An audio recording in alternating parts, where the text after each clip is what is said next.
poder estar conversando com os irmãos sobre este tema que me empolga bastante, que é a história das Assembleias de Deus no Brasil. Então, agradeço a todos que estão nos acompanhando nesta noite, nessa nossa conversa, nesse nosso bate-papo. Então, o nosso tema é sobre a história das Assembleias de Deus no Brasil. Eu vou trazer aqui alguns elementos que eu trabalhei na minha pesquisa de doutorado sobre a história das Assembleias de Deus. Foi uma pesquisa que foi desenvolvida entre os anos de 2011 e 2015, no Departamento de História da Universidade Estadual Paulista, a Unesp. Foi a tese de doutorado que foi defendida em 2015 e que depois ela foi publicada em formato de livro e atualmente está na sua segunda edição pela editora Recriar, Onde a Luta se Travar, uma história das Assembleias de Deus no Brasil. Eu queria levantar alguns aspectos da história das Assembleias de Deus no Brasil, que eu trabalho aí na minha pesquisa, e, claro, alguns temas que eu acho que podem incentivar aí pesquisas futuras sobre o tema. Uma coisa que tem me alegrado bastante é perceber como de alguns anos para cá estão aumentando o número de pessoas interessadas em estudar academicamente as Assembleias de Deus e o pentecostalismo de uma forma geral. Há várias pessoas que me procuram, que falam, olha, eu gostaria muito de estudar a igreja, eu estou numa graduação em História, eu estou numa graduação em Geografia e queria fazer alguma pesquisa que tivesse a ver com a história da igreja. E a história das Assembleias de Deus, e aí falando do ponto de vista histórico mesmo,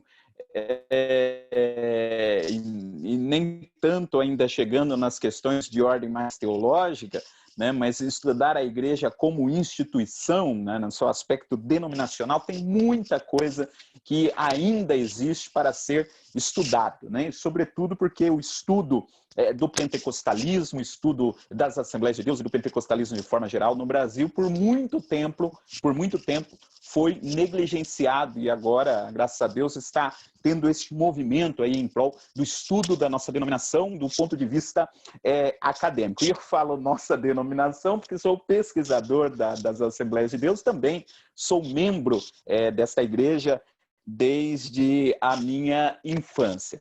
Bom, eu gostaria, então, de trazer aqui alguns elementos e pensando em algumas coisas que tornam esse estudo acadêmico das Assembleias de Deus um estudo extremamente interessante.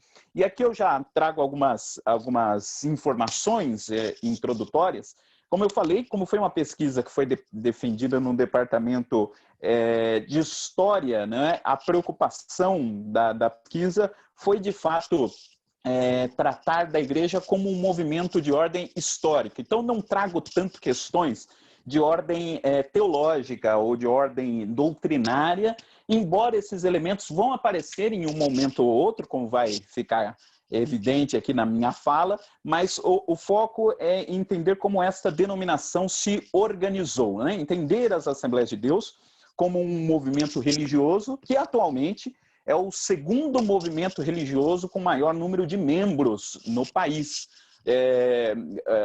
Logicamente, o maior grupo religioso do país é a Igreja Católica e o segundo maior grupo religioso do país, de acordo com o censo de 2010, são as Assembleias de Deus. As Assembleias de Deus, de acordo com o censo de 2010, tinham 12 milhões de membros. Nós não sabemos qual é a quantidade de membros da igreja atualmente, até por conta da pandemia, de toda a situação que nós estamos vivendo, não teve censo agora em 2020, que seria o ano para o colhimento do censo, não sabemos quando vai ser realizado o censo, mas é muito provável que esse número esteja aí bem maior. Mas no ano de 2010, nós tínhamos 12 milhões de membros.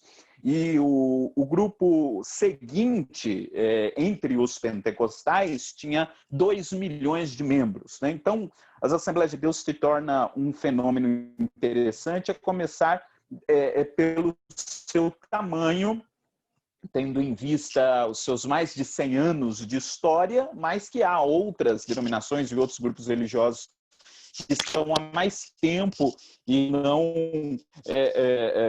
alcançaram esse número, né? E, lógico, esse objetivo aqui não é fazer nem fazer uma defesa da denominação, nesse sentido de dizer, olha, nós somos o maior movimento e enobrecer o movimento, mas também não é o objetivo de fazer uma crítica pela crítica, não é? Nós tentamos o máximo possível ter uma visão compreensiva, né? Compreender o que, do ponto de vista histórico, quais são os elementos de ordem histórica que nos ajudam a entender o crescimento das Assembleias de Deus. E eu, na minha pesquisa, eu tive todo esse cuidado de, ao ser membro da igreja, desenvolver uma pesquisa como se não fosse, né? E esse é um grande desafio para quem está na área acadêmica, né? É um chavão até que existe na área acadêmica. Quando você estuda o movimento do qual você está dentro, quem está dentro deve ter um olhar como se estivesse fora. E quem está fora tem que ter um olhar como se estivesse dentro, né? Então você tem que ter essa perspectiva para poder compreender o movimento, e foi o desafio que eu tive aí durante essa pesquisa.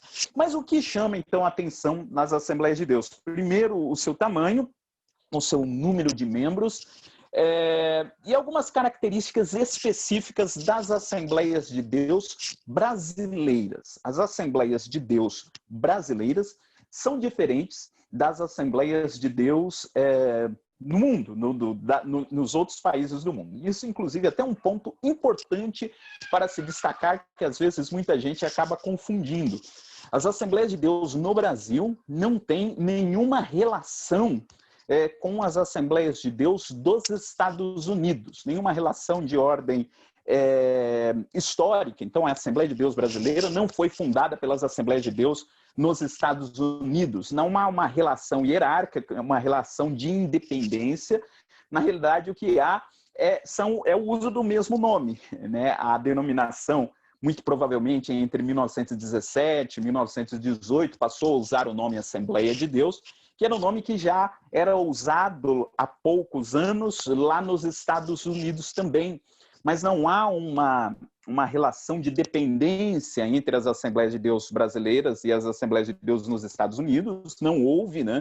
Então não foi as Assembleias de Deus dos Estados Unidos que fundaram as Assembleias de Deus brasileiras, embora exista ali o mesmo nome. E também a organização das Assembleias de Deus brasileiras são diferentes das organizações das Assembleias de Deus em outras partes do mundo. Depois nós vamos comentar aí a respeito disso também. Então, é uma igreja que tem essa especificidade, e uma especificidade assim muito marcante das Assembleias de Deus é o fato, você deve ter percebido, que durante toda a minha fala eu sempre estou falando de Assembleias de Deus, sempre usando o plural.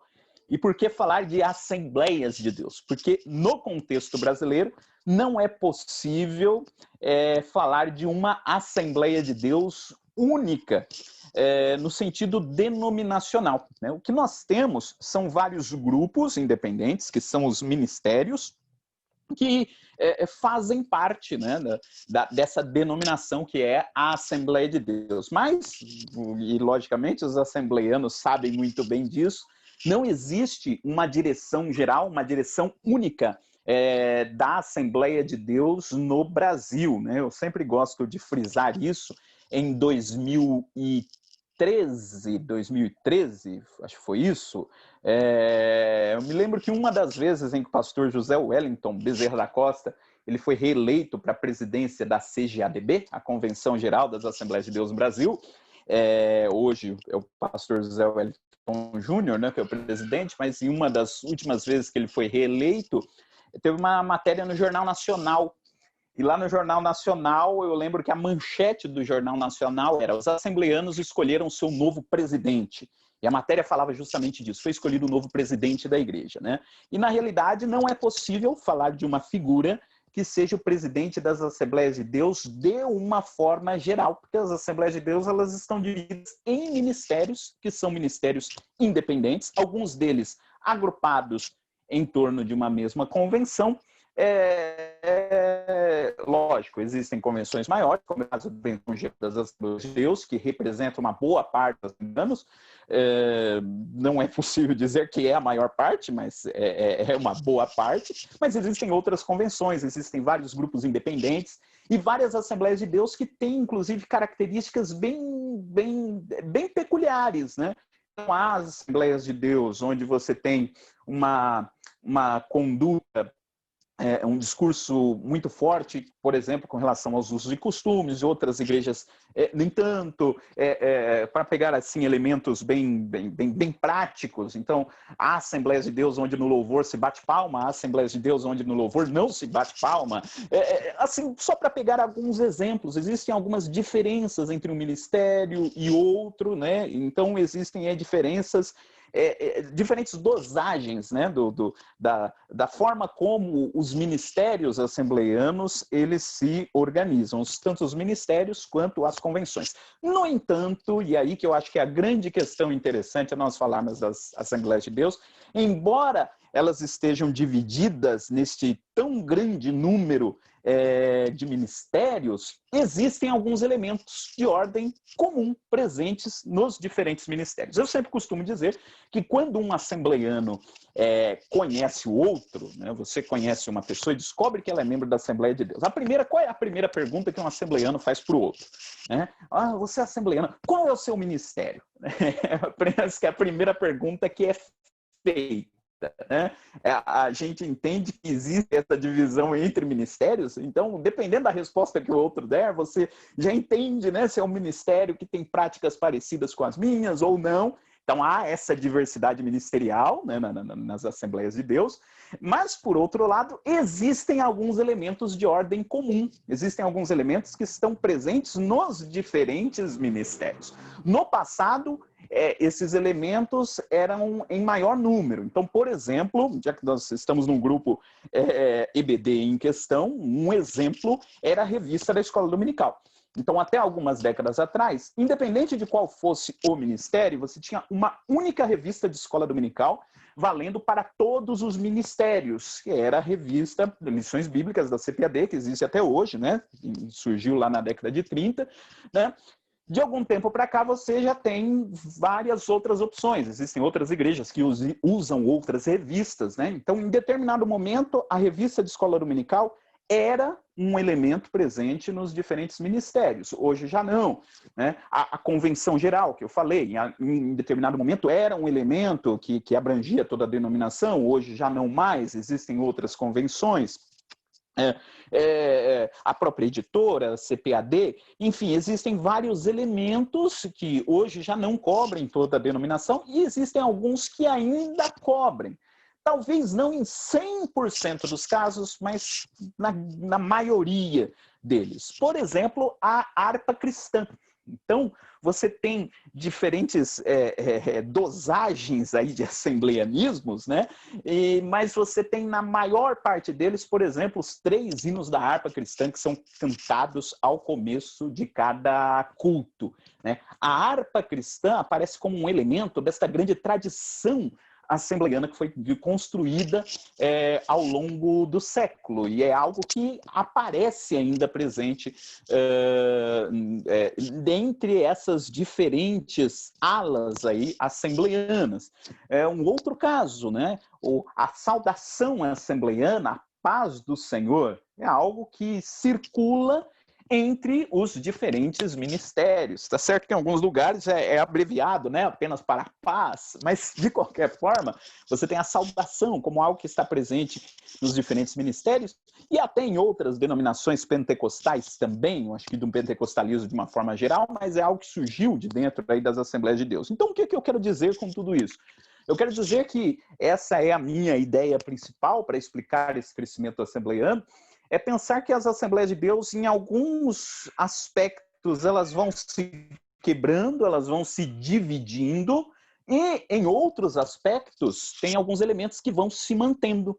Então, à medida que a igreja vai se dividindo em ministérios, você tem elementos que vão se mantendo nesses diferentes ministérios. Existe uma tradição assembleiana que acaba se mantendo. Então, eu sempre parto dessa perspectiva ao pensar nas Assembleias de Deus. Existem coisas de ordem comum nos diferentes ministérios e existem as suas especificidades.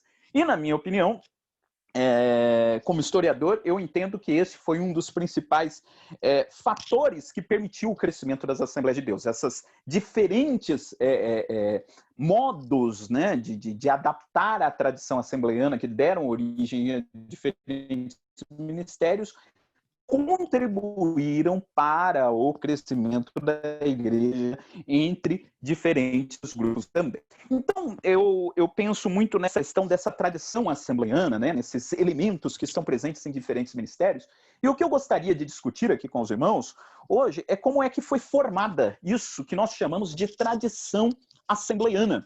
Né? Todo esse jeitão nosso de ser assembleiano, né? Toda esta forma como a igreja se organiza, como é que isto foi sendo construído no decorrer da história?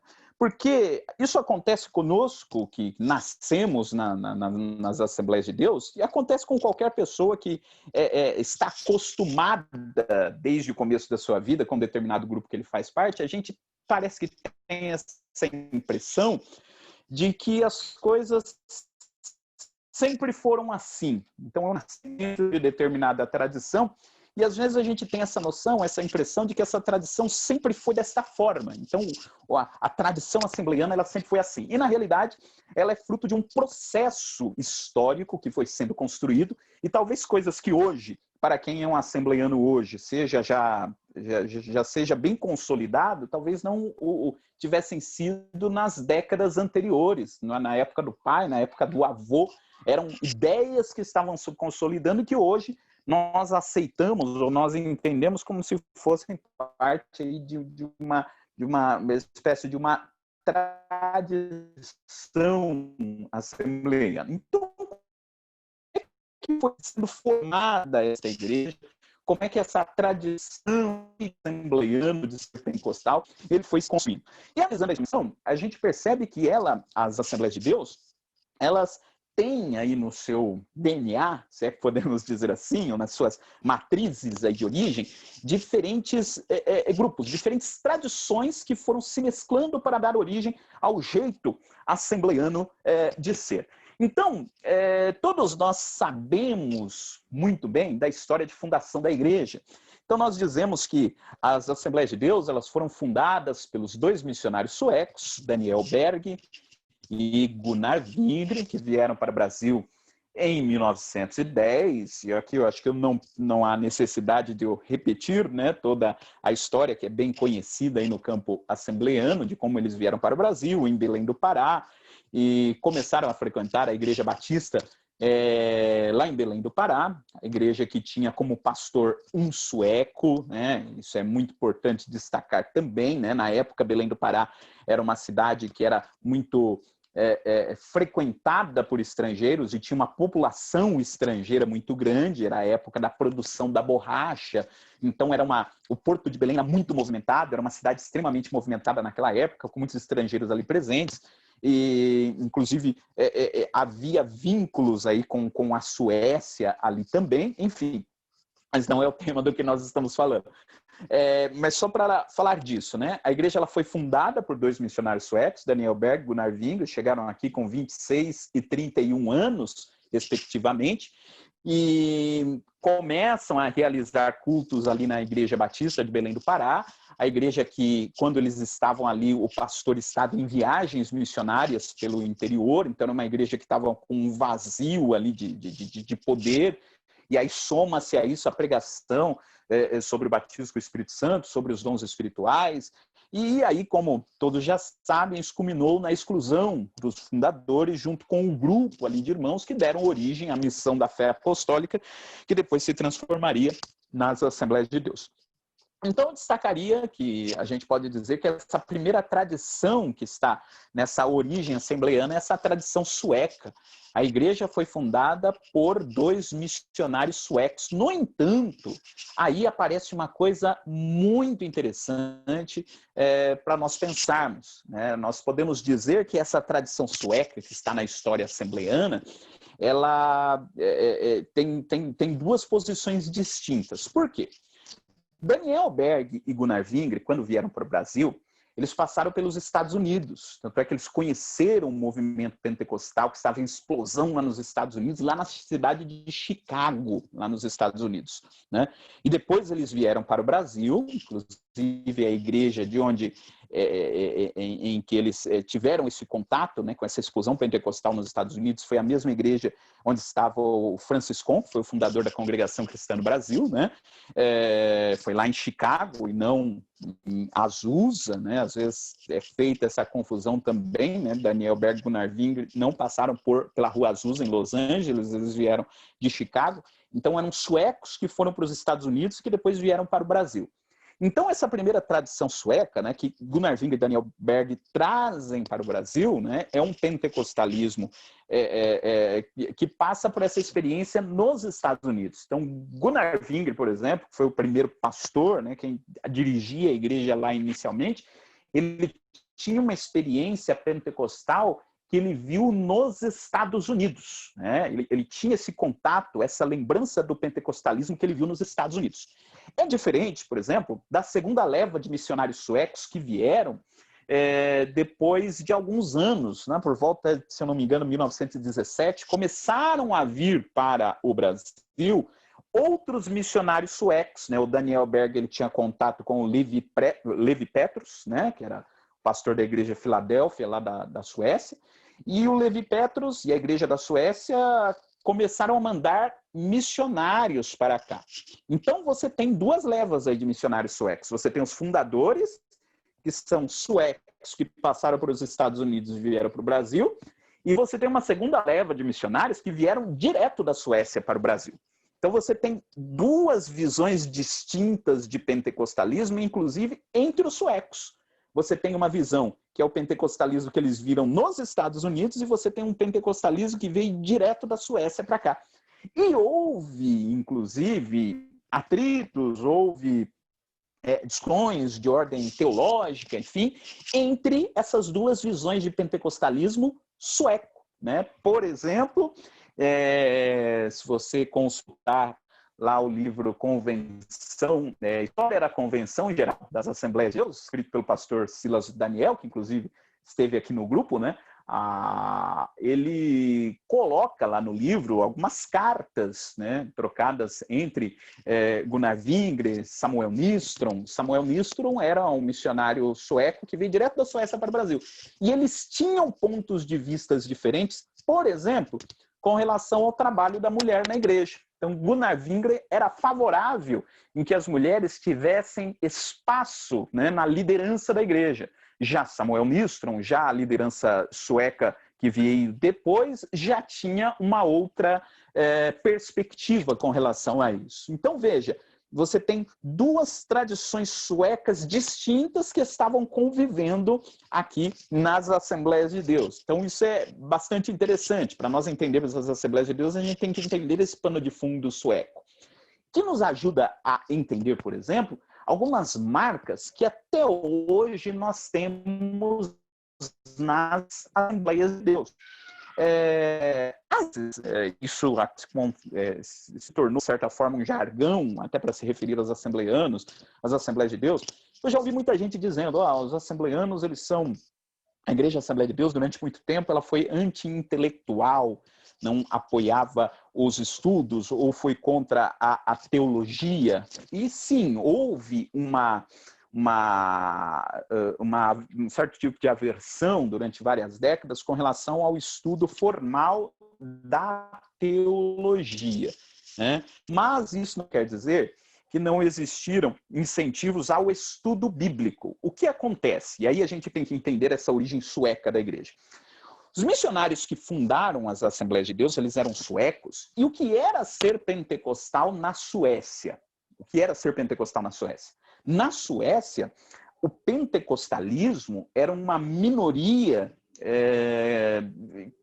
num país majoritariamente luterano, né? A Igreja Luterana era a religião oficial da Suécia, né? E você tinha lá os grandes seminários em que então nesse contexto religioso da Suécia, ser pentecostal era fazer parte de uma minoria que de certa forma era pressionada por essa igreja oficial que ostentava os seus grandes seminários teológicos, enfim.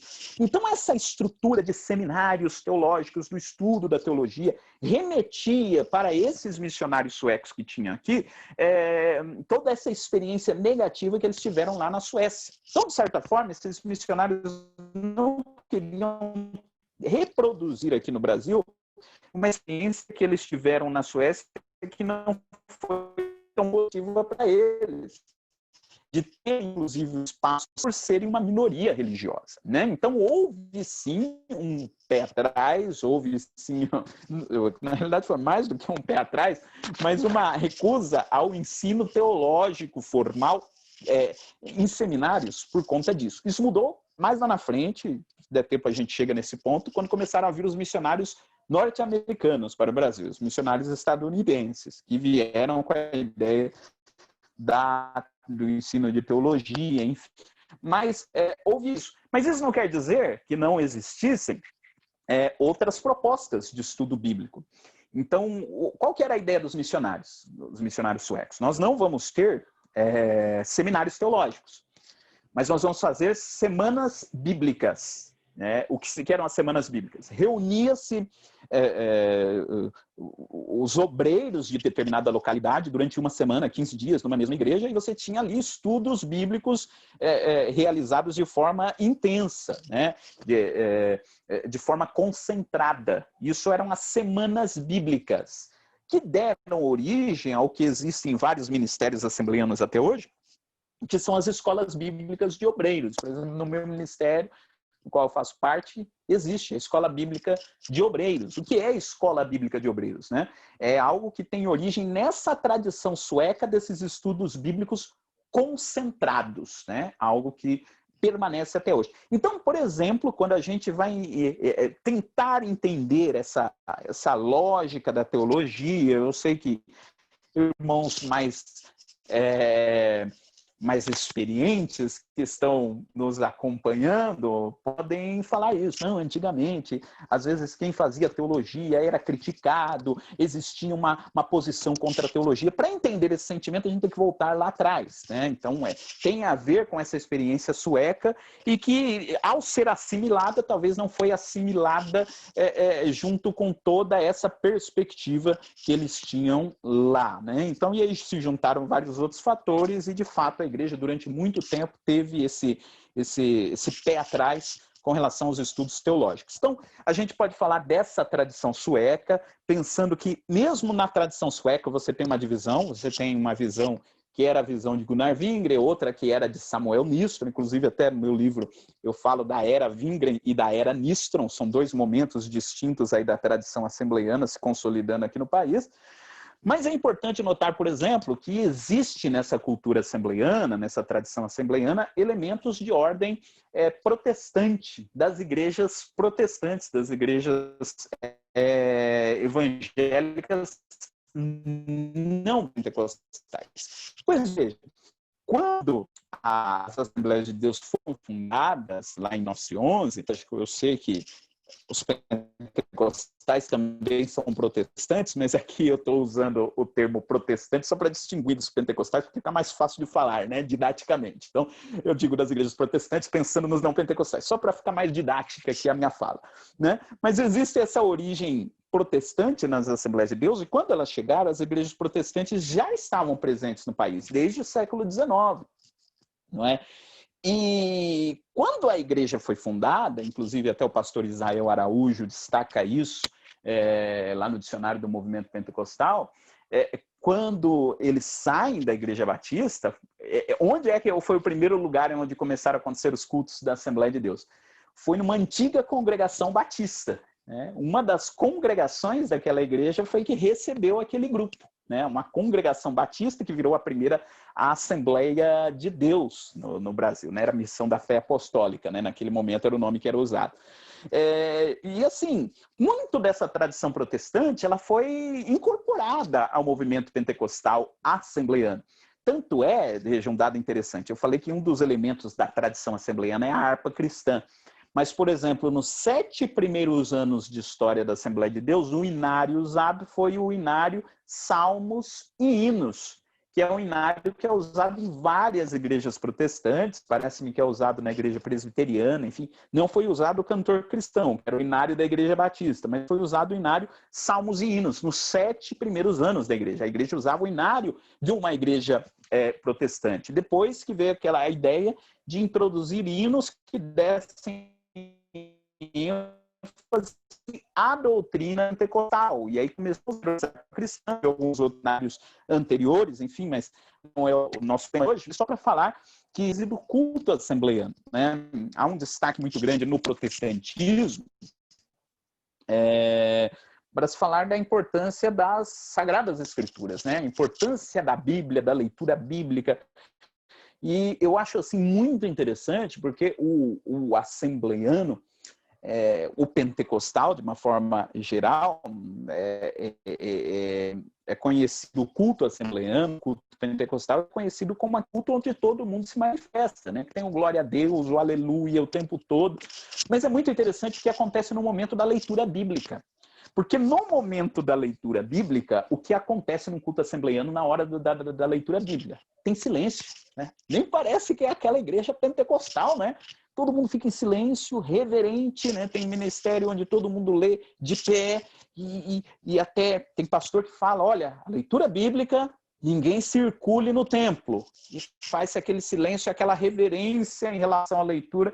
E por quê?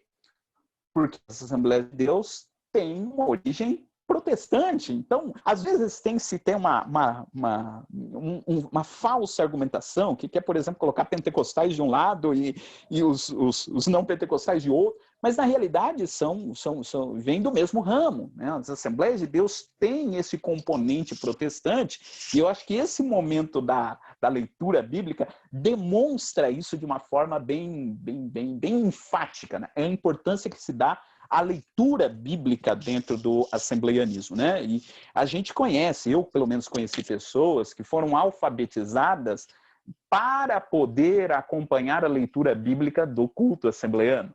Né? Quem nunca viu alguém que vai dar um testemunho e fala, olha, eu tenho pouca leitura, mas com muita dificuldade a irmã vai lá, o irmão vai lá e lê lá um texto da Bíblia, né?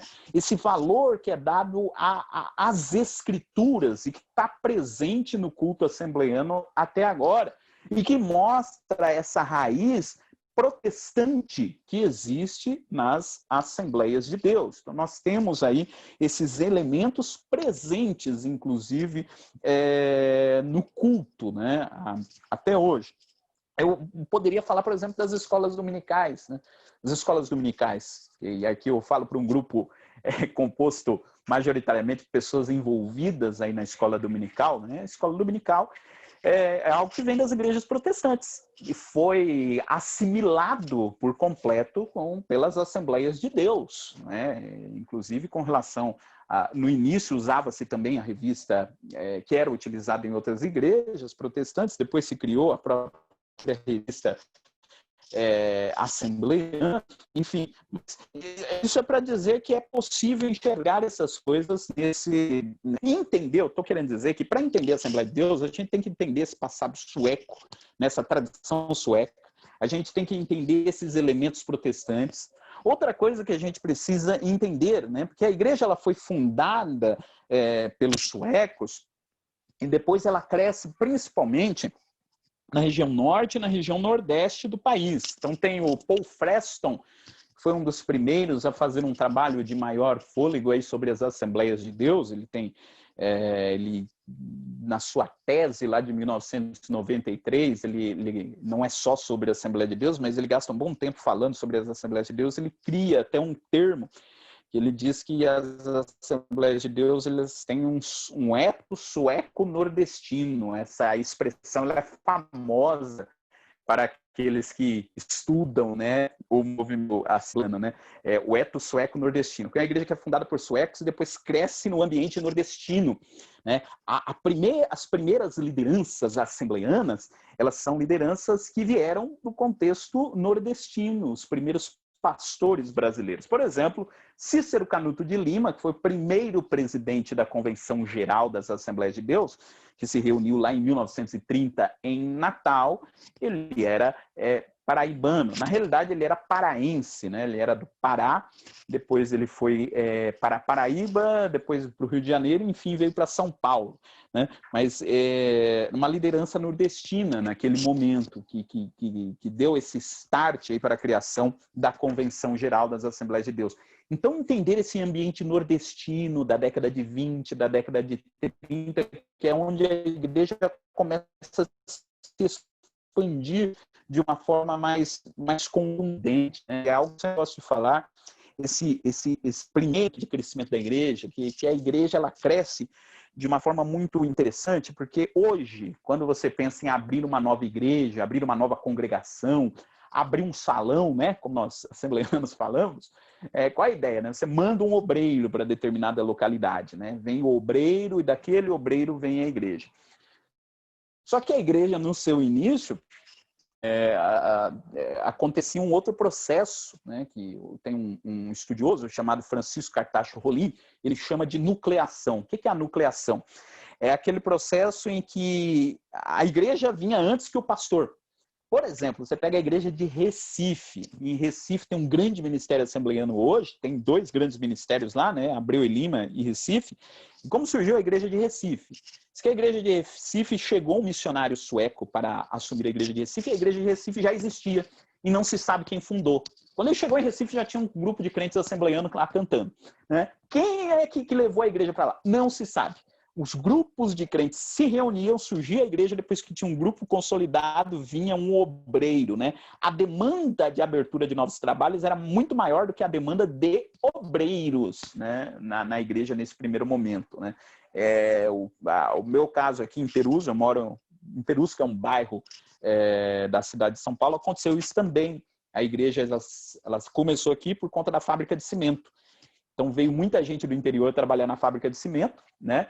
E tem até alguém comentando lá, tem uns irmãos nordestinos que estão aí nos acompanhando, e é bem isso, né? Aqui na fábrica de cimento de Perus, que é o meu bairro, foi esse processo. O pessoal veio do interior para trabalhar na fábrica de cimento e tinha um grupo de assembleianos, né? E a maior parte deles era de origem da mesma cidade, e eles falaram, a gente está aqui, não tem igreja Assembleia de Deus, vamos começar a fazer os cultos. Eles começaram a fazer uma igreja, não tinha pastor. Depois eles tiveram que ir para as igrejas que já estavam formadas na cidade para pedir um obreiro para vir para lá. Então a igreja surgia primeiro do que os próprios obreiros, né? Então isso é muito interessante. Então a gente precisa entender essa realidade nordestina neste momento, né? A gente precisa entender algo para compreender essa tradição assembleiana também, sobre a questão popular da igreja, né? O que eu chamo aí de questão popular, né? O valor que se dá no assembleianismo à participação do povo. E aqui eu já disse, né? Essas primeiras igrejas surgiam primeiro com o povo e depois vinha os pastores para liderar. E existe um dado, que existem várias pesquisas sociológicas que apontam nesta direção, e eu também pude observar isso quando pesquisei as Assembleias de Deus e o pentecostalismo de uma forma geral, né? Existem muitas pessoas que se converteram ao pentecostalismo, se tornaram assembleianas, por conta do seu processo de migração. Existem muitas pessoas que, quando estavam no Nordeste, por exemplo, eram católicas, quando estavam lá no interior do Nordeste, e aí foram obrigadas a virem para São Paulo, Rio de Janeiro, as grandes cidades que estavam se industrializando, vieram para cá para trabalhar, né? Da década de 40 até a década de 80, isso foi muito forte. E lá no seu estado de origem eram católicos. E quando vieram, se tornaram pentecostais depois que migraram.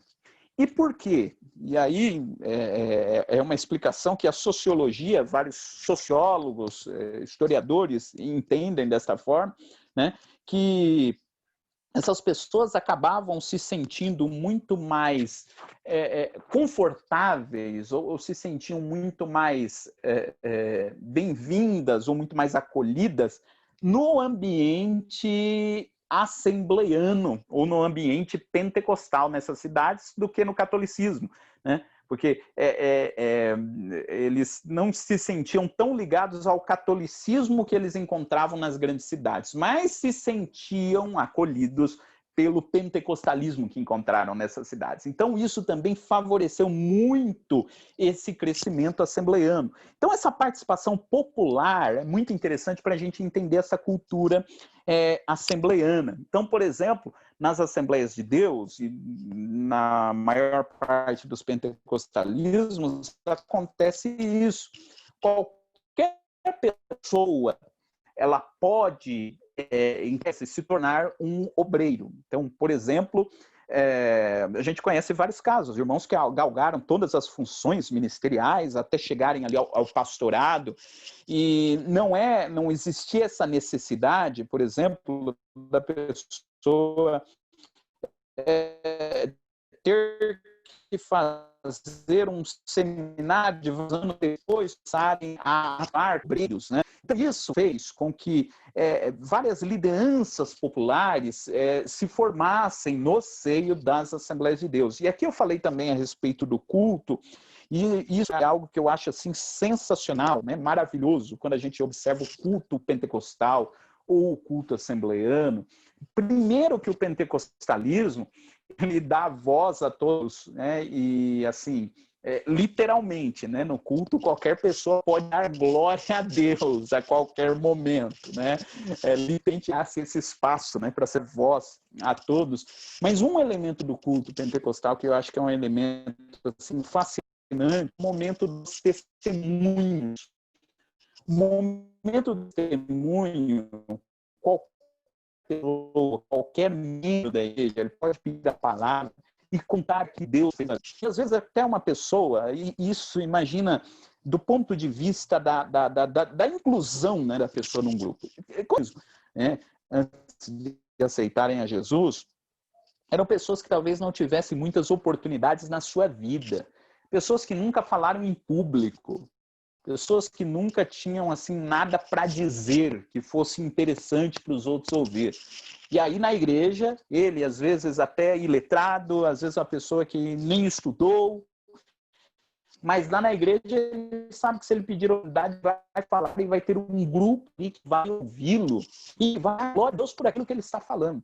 Do ponto de vista da valorização da pessoa, isso é fenomenal, né? Quer dizer, a pessoa ela tem direito à voz e vai ter um grupo que vai estar ouvindo que não vai estar se importando com o jeito que ela está falando, se ela vai falar errado português, enfim. O que eu estou querendo dizer é que o pentecostalismo e até mesmo a dinâmica do culto assembleiano, do culto pentecostal como um todo, dá esta possibilidade para que as pessoas falem, para que as pessoas se manifestem, para que as pessoas se tornem obreiros, né? Então, do ponto de vista da valorização da pessoa, isso é algo muito interessante, muito importante. Então, são outros elementos que a gente precisa fazer para entender essa assembleiana. Bom, um outro ponto aqui que eu queria falar, para a gente entender essa dinâmica assembleiana, como que a Assembleia de Deus é hoje, porque muitas dessas características que eu falei, não todas, mas algumas delas a gente percebe nos pentecostalismos, de uma forma geral, né? Nas outras igrejas pentecostais também tem. Mas tem algumas coisas que são mais específicas das Assembleias de Deus. A tradição sueca, por exemplo, é uma delas. Mas eu queria falar, por exemplo, do sistema assembleiano. Por que as Assembleias de Deus elas são tão variadas em seus números de ministérios, né? Por que existem tantos ministérios assembleianos? Aquilo que eu tinha falado lá no começo, né? É uma igreja que vai se quebrando, à medida que ela vai se quebrando, ela vai crescendo, né? Temos lá na pesquisa de esgarçamento institucional, né? Quer dizer, é igual um pano que é colocado sob pressão, ele vai esgarçando, né? Ele vai se abrindo, alguns fios permanecem, outros se rompem, né? Assim é a Assembleia de Deus. E uma das perspectivas para a gente poder entender essa diversidade assembleiana é entender que, por exemplo, os suecos, eu falei agora há pouco sobre os suecos, a proposta que os suecos tinham para a igreja era uma proposta de que fossem igrejas no sistema congregacional de governo. O que é o sistema congregacional de governo eclesiástico? É aquele sistema que nós temos, por exemplo, na Igreja Batista. Na Igreja Batista, de uma forma geral, adotam o sistema congregacional. O que é o sistema congregacional? É aquele sistema em que cada igreja tem a liberdade para a sua própria administração. Você não tem um sistema de uma igreja sede. Você tem as igrejas, né? E aí a igreja tem o pastor que é responsável pela administração da igreja, e você tem a convenção. A convenção, esses pastores se reúnem e decidem entre si o que é melhor ali para as igrejas, mas as igrejas elas funcionam de modo independente. Os suecos tinham essa perspectiva de administrar a igreja. Os suecos eles tinham essa perspectiva congregacional para as Assembleias de Deus. Tanto é que talvez seja um dos motivos, não o único, mas um dos motivos para entender porque lá em 1930, na Convenção Geral, os suecos decidem meio que se afastar, né, da direção da igreja, embora tenham permanecido até a década de 50, tendo grande influência na igreja. Por conta dessa perspectiva congregacional, as igrejas se autogerem. Então, por exemplo, nas primeiras décadas, não fazia sentido usar a expressão igreja sede, né? Não tinham igrejas sedes, igrejas maiores expressão, porque a ideia era ter essas igrejas no sistema congregacional. E ela permaneceu, né, durante as Assembleias de Deus e ainda permanece hoje. Eu vou explicar em que sentido que ela permanece hoje, mas inicialmente essa ideia das igrejas serem independentes. No entanto, com o passar do tempo, o que começou a acontecer? Esse sistema de igrejas independentes funcionou muito bem nas primeiras décadas. No entanto, essas igrejas independentes começaram a agrupar algumas congregações em torno de si. Então, por exemplo, a gente pode falar do pastor Paulo Leivas Macalão, que foi um dos primeiros, se não o primeiro, a introduzir esse sistema nas Assembleias de Deus. Vocês sabem que o Paulo Leivas Macalão, na década de 30, ele saiu pela periferia do Rio de Janeiro, pelos subúrbios, e ele começou a fundar igrejas. E essas igrejas passaram a estar ligadas à igreja de Madureira, que ele havia fundado. Inicialmente foi a igreja de Bangu, depois passou a ser a igreja de Madureira, que passou a ser um centro em torno daquelas igrejas que ele estava dando na periferia do Rio, passaram a estar ligadas.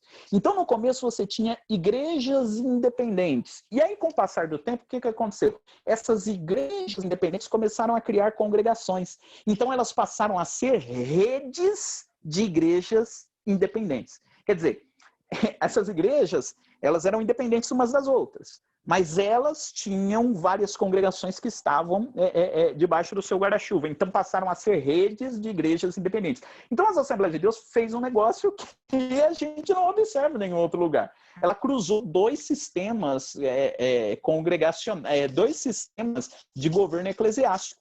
O sistema congregacional e o sistema episcopal. Né? O sistema episcopal, quando você tem uma igreja sede, você tem as igrejas que estão subordinadas a ele, e você tem uma liderança geral desse grupo. Né? Então a igreja ela juntou esses dois sistemas. Você tem, e é assim até hoje. Né? Você não tem igrejas independentes, mas você tem redes de igrejas independentes, que são os ministérios. Essa é uma especificidade assembleiana. Para a gente entender as Assembleias de Deus, a gente precisa entender essa dinâmica que nos ajuda a compreender essa dinâmica aí de crescimento da igreja. Bom, eu queria destacar mais algumas outras questões, né, para a gente pensar aí. São questões que nos inspiram a entender essa dinâmica de como a igreja ela foi se consolidando. Existem até hoje no culto assembleiano, nas práticas assembleianas, vários elementos que nos ajudam a ver essa história da igreja. Então eu falei que para entender essa dinâmica de como a igreja foi organizada, a gente tem que pensar nesses diferentes elementos. Veja, eu já falei de várias coisas que estão presentes nessa formação histórica das Assembleias de Deus. Você tem a influência sueca, você tem a influência nordestina, você tem o processo de migração, você tem os pastores presidentes que surgiram quando começou a surgir esses mistérios. Então, são diferentes dinâmicas que foram se somando e fizeram com que a igreja fosse se tornando o que é. A Igreja a Assembleia de Deus, ela cresceu muito no período de industrialização do país. Ela saiu lá do interior de várias cidades e começou a vir para as grandes cidades justamente na época em que essas cidades estavam se modernizando. Isso ajudou a formar o discurso da igreja, né? Tem toda uma questão por trás dos usos e costumes que precisam ser entendidos dentro deste contexto em que a igreja estava crescendo nos grandes centros urbanos, enfim. Então, tem vários desses aspectos, tem vários personagens diferentes que surgiram nesta formação da igreja. E aqui eu quero trazer aqui para os irmãos, por exemplo, uma observação que eu faço lá na minha pesquisa, lá no 4º capítulo, eu falo um pouquinho sobre o culto assembleiano e falo também sobre a hierarquia assembleiana, né? Então, a gente sabe que isso também é algo específico das Assembleias de Deus, os cargos ministeriais que tem nas Assembleias de Deus: cooperador, diácono, presbítero, evangelista e pastor. Cooperador, em alguns ministérios, é chamado de auxiliar, né? Mas você tem essa escada ministerial, né? O pastor, em tese, ele passou por todas essas etapas. Foi o meu caso, por exemplo, fui cooperador, diácono, presbítero, evangelista e pastor, né? A função que encontro atual. Você tem esses diferentes cargos. E é uma forma assembleiana. Se for para outras igrejas pentecostais, você tem outra organização hierárquica. Então, tem igreja onde não tem presbítero. Tem igreja em que não tem evangelista. Aliás, evangelista foi algo que surgiu dentro das Assembleias de Deus, né? Uma criação assembleiana. Presbítero, já existiam presbíteros antes de existir a Assembleia de Deus, mas evangelista, como cargo ministerial instituído, é algo que surgiu dentro das Assembleias de Deus. E é muito interessante a gente conhecer a origem desses cargos. Por que a Assembleia de Deus tem, né, cooperador, diácono, presbítero, evangelista e pastor? E fica aqui uma curiosidade, não dá para explorar. Uma curiosidade não, né? Na realidade é uma questão que nos ajuda a entender essa dinâmica da igreja. E lá no livro eu exploro os detalhes todos, não dá para expor aqui todos os detalhes, mas até por conta da questão do tempo, senão eu me empolgo muito. Mas, por exemplo, quando você pega dois desses cargos, o cargo de presbítero e o cargo de evangelista. Então, por que na Assembleia de Deus nós temos presbítero e nós evangelista?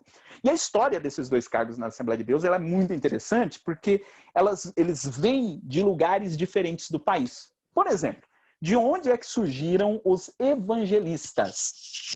Então, os evangelistas, eu pesquisei e eu descobri que as primeiras referências na história da Assembleia de Deus ao cargo de evangelista vieram do norte e do nordeste do país, principalmente nas regiões onde existia uma forte atuação dos missionários suecos. E era comum nessas regiões que os obreiros que surgiam, os obreiros nacionais que surgiam, que eram mandados para fazer missões em outra cidade, eram mandados para fundar igrejas em outra cidade, fossem chamados de evangelistas. Então era mais ou menos assim. Os missionários vinham, os missionários fundavam igrejas, os missionários dirigiam igrejas, e quando tinha algum obreiro brasileiro que era chamado para fazer um trabalho similar ao que os missionários faziam, ele não era chamado de missionário, mas eles eram chamados de evangelista. Então, o evangelista era aquele que fazia o que os missionários suecos faziam, só que ele não era missionário sueco, ele era obreiro brasileiro, ele era chamado de evangelista. Então começou a surgir os grupos de evangelistas, e eu percebi que os grandes pastores de origem nordestina, e quando você vai pesquisar a biografia deles, eles foram chamados de evangelistas. E quando a gente vem aqui para o Sudeste, na mesma época não era comum ter termo evangelista. Então foi uma ideia que foi sendo consolidada, foi surgindo nesse contexto do norte, do nordeste do país. Por outro lado, quando a gente... E assim, interessante, que nessa época, eu estou falando da década de 30, né, que acontecia isso. Você não tem muitas referências a presbíteros no norte e no nordeste. Então, no norte e no nordeste, você tinha evangelistas. E quando você vinha para o sudeste do Rio de Janeiro, por exemplo, a igreja de São Cristóvão, e você não tem a referência a evangelistas. Então a gente entende que os presbíteros eles surgiram mais aqui no sudeste do país, os evangelistas surgiram lá no nordeste. Em determinado momento, a convenção geral conseguiu fundir essas duas funções, né? E aí, diante de todo um processo, uma série de questões que apareceram essas duas funções, esses dois cargos aí na hierarquia assembleiana. Porque na igreja de São Cristóvão, no Rio de Janeiro, que hoje, inclusive, ela não é em Assembleia de Deus, mas é uma igreja que tem uma história assim, muito interessante. Em 1936, já existia nessa igreja um presbitério que administrava a igreja, né? Olha, nós temos até irmãos aí que estão nos acompanhando que tem essa passagem lá pelo Rio de Janeiro, né? Assembleia de Deus do Rio de Janeiro, muito bem. E veja, na década de 30, há referências, há artigos lá no Mensageiro da Paz que falam do presbitério que tinha na igreja de São Cristóvão, que era o presbitério que dirigia a igreja junto com o pastor. Era um sistema, veja que coisa interessante, era o sistema presbiteriano de governo, né? Que você sabe na igreja presbiteriana tem lá o grupo de presbítero da igreja com o pastor. E você tinha de administrar a igreja. Já existia a figura dos presbíteros, não era uma figura que tinha em todas as igrejas. Né? Nesse momento, era muito, no sistema congregacional, você ainda não tinha essas regras que valessem em todos os lugares. Então, nesse contexto, né, que começaram a aparecer os presbíteros. E existe uma curiosidade até interessante. Alcebiades Vasconcelos, que dirigiu a igreja de Cristóvão, ele ter dirigido a igreja de São Cristóvão, ele aboliu o cargo de presbíteros na igreja de Manaus. Ele chegou em Manaus e falou, não vamos ter, não é mais necessário ter a função de presbítero. Né? E a igreja de Manaus ficou sem presbíteros. Então, veja que coisa interessante. Hoje é algo que para nós já está bem consolidado, né, dentro da tradição assembleiana, mas houve aí uma série de discussões, de debates. Então, se você pega o Jornal Mensageiro da Paz da década de 30, da década de 50, você tem artigos que eram escritos lá por pastores, por missionários, dizendo, olha, tem que ter presbítero na igreja, e você já tem outros artigos dizendo, não, a igreja não tem necessidade de presbíteros, né? Então, dentro desses debates todos que foi criada essa organização eclesiástica, essa organização hierárquica que a gente tem aqui, né? E a gente poderia dar outros exemplos com relação à harpa cristã também, né? Como que a harpa cristã ela foi se consolidando como um inário oficial da igreja, né? A gente pode falar lá do jornal Mensageiro da Paz, né? que é um periódico que circula desde a década de 30, em que a gente pode perceber essas diferentes dinâmicas dentro da igreja, esses diferentes grupos. Mas, assim, para resumir tudo, para não entrar mais em mais detalhes, né, a respeito disso, o que eu posso dizer é que a história das Assembleias de Deus no Brasil é uma história marcada por essas diferentes culturas que foram se somando. Né? A história da igreja ela é marcada por essas diferentes tradições que foram se somando e se tornaram no que hoje a gente chama de tradição assembleiana.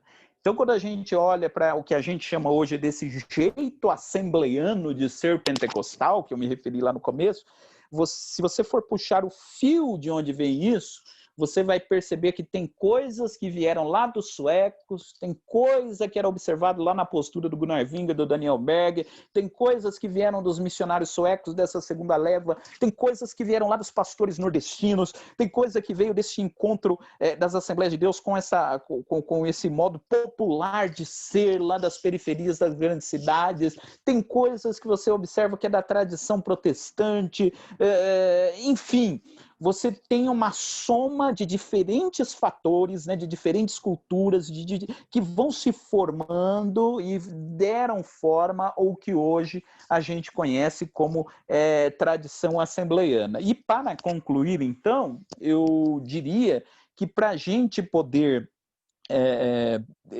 entender esse crescimento assembleiano, a gente precisa entender essa diversidade, né, que marcou esse desenvolvimento histórico das Assembleias de Deus, e pelo fato de ser uma igreja diversa, por fato de ser uma igreja tão variada em suas expressões, ela conseguiu crescer da forma como cresceu. Eu costumo dizer que as Assembleias de Deus, elas reproduzem em menor escala aquilo que acontece no universo pentecostal de uma forma geral. Porque nas igrejas pentecostais você tem pentecostalismos de vários tipos, né? Você tem igrejas pentecostais de diferentes tendências. E dentro das Assembleias de Deus você consegue ter ministérios de diferentes tendências e às vezes até ocupando os mesmos espaços geográficos, né? A gente tem casos de igrejas de diferentes ministérios que estão lá na mesma rua, e termina o culto, os irmãos se cumprimentam, né, com a paz do Senhor, um ao outro. São assembleanos, estão no mesmo espaço geográfico, mas são de diferentes ministérios. Às vezes, dentro de determinado ministério, você tem setores regionais diferentes que ocupam ali também o mesmo espaço geográfico. Então, essa variedade, ela está presente nessa dinâmica assembleiana, tanto nos fatores institucionais, quanto nos fatores litúrgicos, né, nos fatores de organização da igreja, e tudo isso nos ajuda a entender essa dinâmica e essa cultura assembleiana. E eu acho que só por conta disso tudo, a gente tem muitos elementos para incentivar aqueles que pretendam dar continuidade às pesquisas acadêmicas a respeito do crescimento assembleiano. E também entender que, ao estudar as Assembleias de Deus, a gente consegue compreender também de forma melhor o pentecostalismo como um todo. Gedeon Alencar, né, que é um grande pesquisador das Assembleias de Deus no Brasil, ele chama a Assembleia de Deus de matriz pentecostal brasileira. Ou seja, todos os pentecostalismos que tem no Brasil dialogaram com a Assembleia de Deus de alguma forma, né? Porque a Assembleia de Deus é contemporânea a todos os outros movimentos pentecostais do Brasil. Tem várias igrejas que saíram de dentro da Assembleia de Deus, tem várias igrejas que surgiram